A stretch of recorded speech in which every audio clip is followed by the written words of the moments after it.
the series was a success. They rewrote they rewrote the law and they made it a lot better for workers. So from that standpoint, it was a boring series. But after it was over, this woman called me up and she said, she told me who she was, and she said, I read your series on workers' comp, and it's pretty plain to me you don't understand how it works. Well, people would do that to me from time to time. And my answer was always the same, was like, you know what? You're probably right about that. Why don't you come and explain it to me? Because they generally could explain it to me. So anyway, this woman came up to the office, and this is the story she told me. She said, this woman was like 60 years old. She said, I was a housewife until I was in my mid-40s, and my husband ran off. So I had to make a living. So she went and became a nurse. And she's like, I don't know, 50 now. She gets a job up at Butner, which is a mental hospital up there. She's worked up there almost 5 years, or maybe 4 years. You're vested at 5 in the retirement program. So then they made her and all the other people who worked there take a self-defense course. And during the course of this training, some trainer took her by the arm and threw her over her shoulder. It messed her shoulder up. So she continued to work for 3 or 4 months with her shoulder and with her arm in a sling. And then the pain was just so much, she said, I just couldn't do it anymore. I had to get this arm operated on. So she went out on workers' comp and got this arm operated on. And they fixed her. But they didn't fix her back 100% because it was not possible to do that. They fixed her back like 85%. She could do all of her old job except she couldn't lift patients. So she said, I want to go back to work. I'm ready to go back to work. And so Butner said, well, are you 100%? And she said, well, no. Well, they said, when you're 100%, come back. She said, well, I'm never going to be 100%. And they said, well, when you're 100%, come back. And they said, are you listening to me? I'm never going to be 100%. And they said, well, you're never going to work here anymore. So they fired her. And so this woman then, and she's like 2 months short of being vested. She wouldn't get much retirement anyway at 5 years, but she'd get something. She didn't get any of that. Well, instead of just sitting down and crying, she goes back to school and learns enough about bookkeeping to become a bookkeeper. Now she's working for about half the money that she used to make. And she said, that's how it works. I thought, oh my word, my lucky day. Because I'm thinking, you give me this story and I'm going to murder them. But I can never say that to somebody. I would never say that to her. I just said, you need to go on. I can't write the story with you off the record. You got to go on the record. Well, she said, I'm going to do that. And I said, well, you ought to think about it. Think about other people in your condition. Maybe something good would happen. She finally agrees to it. When she did, I said, well, give me an affidavit now that'll let me get into your personnel records, because I know what they're going to say. They're going to say you were lousy. She said, I was not lousy. I got outstanding reports all along. She gave it to me. I went to see them, and what do you think they said? We wish we could show you her personnel record. And I said, well, as a matter of fact, you can. Put it on me. Well, it was just like she said it was. That was my all-time favorite story. I wrote that story. The secretary, I didn't go to him on purpose because I knew he would overtake my story. I mean, he would do something about it before I get it in the paper, and I didn't want that. So I never did go to see him. I just stopped at the division head, put it in the paper. That secretary knew it was coming. He told me later I was up at 5:30 in the morning reading that paper. He called his guy and said, you can find that woman a job. But the best thing about it is the state personnel changed their rules. It said, now in North Carolina, if you work for the state and you're injured, and you can't do your job anymore, they will retrain you for a job that you can do at similar pay. That's my favorite story. That's a great story. You know, where you can, you have somebody, newspapers can be really scruffy, but here you have somebody that has right on their side, right up to their eyeballs, and we've got ink. We've got power, really. We can put it on our doorstep. And when you can join those two, it just doesn't get any better than that. Now, you didn't mention the Pulitzer Prize winning hog waste. Well, there was like a story of a lifetime, and you could see it coming. You could see the possibilities. I don't mean a Pulitzer, but That story started with this guy was an old friend of mine. He'd give me one story a year about one thing or another in the agriculture department. And he had a story about a veterinarian who was running the pseudo-rabies eradication program, which is a federal program. And pseudo-rabies is a hog disease, and it kills babies dead if you don't vaccinate them. So they were vaccinating gazillions of baby hogs to try to protect them against pseudo-rabies. And the federal government was trying to wipe it out, and did in North Carolina. They've eliminated pseudo-rabies in North Carolina.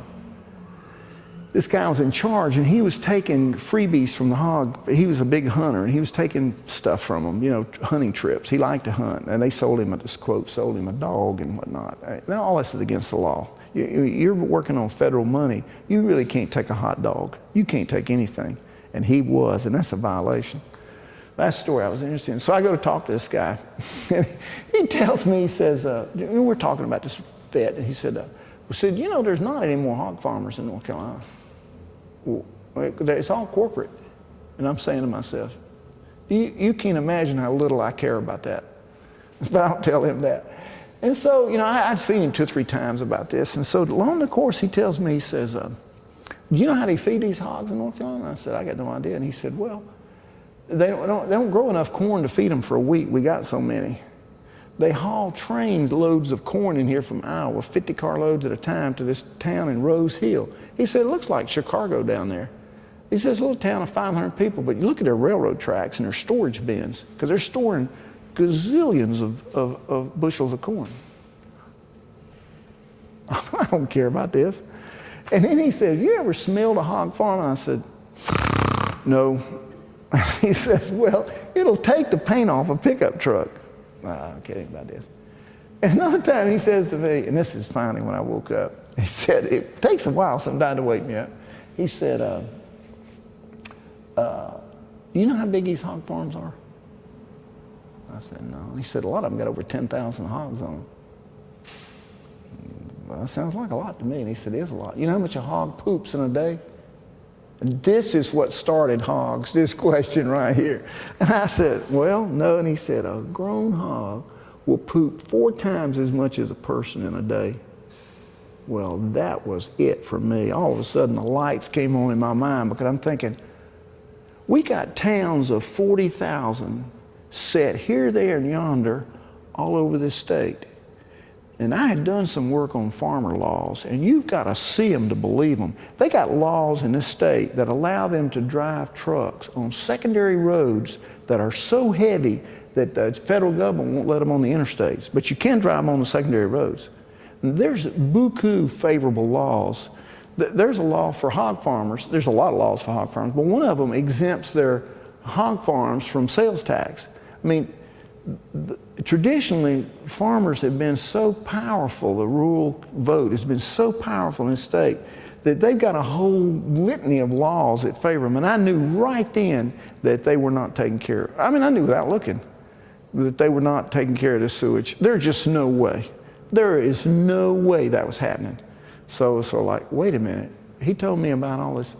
Let's see, we got a business story here. We got the demise of the farmer, all this huge amounts of grain coming in from out of state, and the financing of these hog farms. The way they finance them is, it's really, one of these senators told me, and it was really the singular best quote I ever encountered, is, why own the farm when you can own the farmer?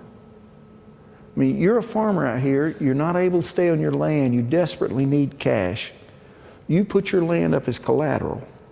You borrow money with your land as collateral. You build a hog farm to their, or hog barns to their specifications.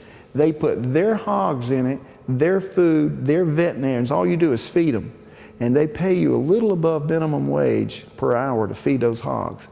And anything that you give them any lip or any mouth, they pull those hogs out and you've lost your farm. Because you got no way to pay for it. You got no hogs. You can't even grow the hogs yourself, even if you had capital, because you can't get them slaughtered. Because this Tar Heel, these hogs have got the same genetics. They own the genetics. They got lean genetics, that's what people want. And so they're slaughtering now at Tar Heel something like 32,000 hogs a day. I mean, it's just You just imagine the supply train that stretches back here. Now you're some independent hog and you want to get 500 hogs slaughtered. You can forget that. That's not going to happen. Not at Tar Heel, it's not. So there are business stories there, the political stories there, because they had this senator that was getting all the laws changed. I already knew about that. We were going to wait till he ran for governor. I thought he would run for governor too one day. Murphy. Oh, yeah. Well, you got the business story, you got a political story, they're laydowns. You got the environmental story, that's there. Then you got the odor story, and that's easy. And then you pull it all together. And so we had hog. Before we really began reporting, we had the 5 stories laid out. And then it was, of course, fill in the blanks. We call it some luck, though. There's a little bitty, we got a lot of luck. There's a little bitty agency over in agriculture, tiny little thing that finances, I don't know, 12 farms a year, but their records are public. Boom, we went right over there and got these contracts. They couldn't keep the contracts away from us. Now we could send the contracts to an expert out in Iowa who then can opine about what he thinks of them. He didn't think too much of them. So all this was integral in the thing. We had just started doing computer work. We got all of their phone records, which, as I recall, we used to get records on these 9-track tapes, big old things like that. And we got something like 25 tapes of that stuff. And I started loading it, and it was going around on my machine like this. Oh, see, it's going to take me a week and a half just to load this database. So I'm just frantic. We didn't have anybody that knew anything. I was about the expert, and I knew about this much. So I was going all around, and finally I got a nerd up there that said, why you got this go slow button on for? I'm like, this thing's got a go slow button? Yeah, it's this thing right down here. So I pressed this other button, the go fast button, and the tape started going like this. I'm like, what is it? Why would I ever want to go slow? And he said, well, because the computers are getting so much faster, well, not relative to today, of course, but for its time, that the software can't keep up with them. So unless you've updated your software, you have to have a go slow button to use some of this software. Anyway, hogs I worked on hogs an average of 6 days a week, 12 hours a day for 7 months. But most of it was just, you knew exactly where you're going. It's just like going to work every day and cutting. You knew it was going to work. All you had to do is do the work. Now, is that fun when you know it's going to work and all you have to do is do the work, or would you rather have something where there's a little... After we got it laid out pretty good, I just assumed had somebody else do it. But I got to do the showdown interviews, which I really lived for. I really lived for those. I used to chew tobacco, and so, do you ever watch any of those Popeye cartoons? Where he's putting the spinach in his mouth and you hear the music, da da da da da da da da da. Well, the News and Observer is located right next to, within 2 blocks of the edge of the governmental complex, so I could walk to interviews. And so, on the way to interviews, I used to chew Red Man. I can hold Red Man forever indoors. I mean, I can swallow the juice and not get sick. And so I would take Red Man and pack it in my jaw like that, and I could hear that music in my head.